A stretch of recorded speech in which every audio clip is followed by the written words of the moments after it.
Hello guys, এখন অয়ন্তিকা তোমাদের কাছে একটা কবিতা পরিবেশন করবে। তো বলো অয়ন্তিকা কবিতাটা। আকাশ ঘিরে মিক করেছে ওই কবিতাটা বলো। আকাশ ওই করছে কেটে লীল যে গুগুচ্ছে গাছে উঠে গেছে এরকম না ভালো করে বলো। পদ্ম দিঘি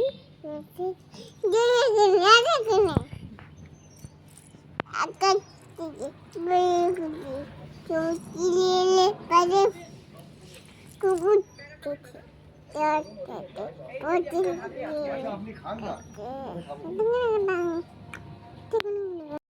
তা অয়ন্তিকা তোমাদের কবিতাটা পড়ে শোনালো, মানে পরিবেশন করলো। কেমন হয়েছে না হয়েছে অবশ্যই কমেন্ট করে জানিয়ে। অয়ন্তিকা এখন নতুন নতুন কবিতা শিখেছে।